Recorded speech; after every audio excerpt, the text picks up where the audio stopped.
On this episode of China Uncensored, are murder victims being used as entertainment?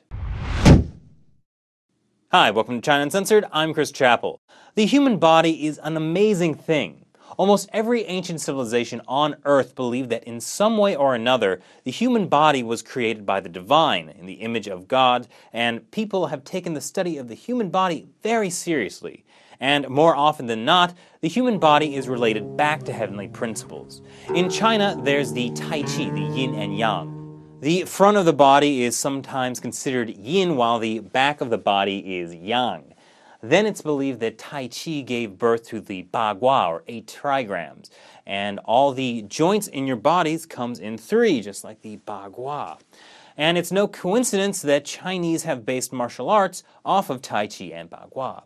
Then there's Wuxing, or the 5 elements of earth, wood, fire, water, and metal that make up everything in the universe. Did you know that your liver is wood and your lungs are metal? In the West, there's the golden ratio, a ratio of about 1.618 that shows up all over the human body, even your teeth, and can be seen everywhere in nature, from shells to hurricanes to galaxies. And it's inspired Western art and architecture for centuries. So human beings have always been pretty fascinated by the human body. That could explain part of the success of Body Worlds and its derivative, Bodies the Exhibition. These exhibits use a process known as plastination, a process created by Body Worlds creator Gunther van Hagens to preserve actual human corpses so they can be displayed, often in some creative positions. Now, there's been some debate about the morality of doing this, if the exhibit is too ghoulish. However, in general, people seem to feel that if the people donated their bodies for this, then this is a really good way to learn about the human body. But so, while most moral debates have focused on whether the concept is good or not, there's actually a far more serious, potentially sinister side to these shows that isn't really getting coverage, that the bodies on display might be from murdered victims. That's what a recent article in the Weekly Standard by China author and researcher Ethan Gutman said. Allegations have been around for a while now that both exhibits use bodies of executed prisoners from China. For a comprehensive look at the issue, please check out this episode of China Focus.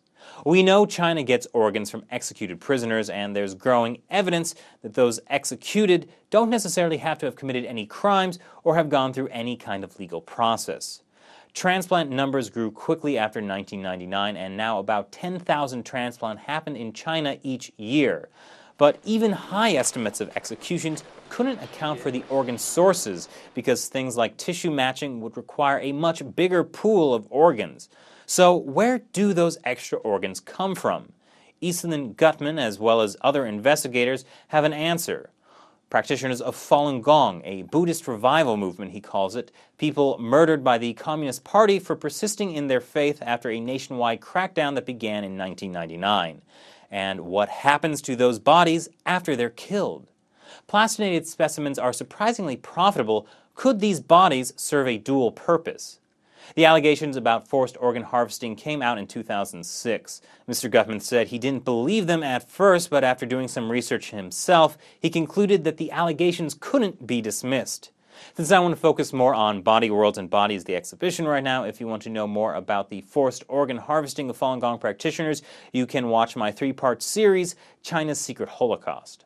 So are the bodies at these exhibits the corpses of Falun Gong practitioners splayed out in a macabre dance for public amusement and the price of admission? Well, we know that creator Gunther van Hagens set up his plastination plant in Dalian City in Liaoning Province with the help of a man named Cui Hongjing, who would later steal the plastination process and begin either selling or licensing bodies to premier exhibitions, owner and operator of rival exhibit Bodies the Exhibition. Before the split, their factory was approved in 1999, the same year as when the crackdown against Falun Gong began, and was in operation until 2007. So since Chinese people generally don't donate their bodies, and a cadaver has to be fresh for it to be plastinated, where exactly were these bodies coming from? Now, Cui has admitted that he got corpses from China's Public Security Bureau, which means they really could be anyone. And in 2008, Cui was directly accused of using executed prisoners by an unidentified mainland informant on ABC's 2020. Von Hagens has avoided most of these allegations because he closed his Dalian plant the year before and has gone on record tearfully saying he destroyed all his Chinese corpses once their origin became suspect. Now, Gutman isn't so sure about that. In his article, he gives several reasons why he thinks that might not necessarily be the case, but he has come up with a pretty brilliant idea that could end the debate once and for all: DNA testing. According to medical experts he contacted, mitochondrial DNA could still be extracted from the preserved specimens. This would determine whether bodies from either exhibit are Chinese. If so, the DNA could be tested against Chinese families who had a loved one disappear during the time when the Dalian factories were cranking out their hellish Barbie and Ken dolls. That might not be as difficult as you'd think. A Falun Gong-run website, minghui.org, maintains lists of practitioners who have gone missing, including in the Liaoning province, of which there are more than any other province in China. If their families could be made aware of the effort, all it would take would be for a family member to send in a cheek swab to create a DNA link. Now, the problem is this would require permission from Von Hagens and Sui. Von Hagens might be interested in this as a way to perhaps once and for all clear his name from all these allegations that have persistently dogged him for years. For Sui, however, if it turns out he's been knowingly making big bucks off murder victims, Mr. Gutman believes this could make him and the exhibition company accessories to crimes against humanity. So what do you guys think about Ethan Gutman's plan? Should Von Hagens and Sui volunteer up the DNA of the corpses that have made their fortune and fame? If you want to read Ethan Gutman's original article, I've posted a link in the description. For more information, check out China Uncensored Facebook and Twitter page. I'll be back again tomorrow with another new episode. Thanks for watching. Once again, I'm Chris Chappell. See you next time.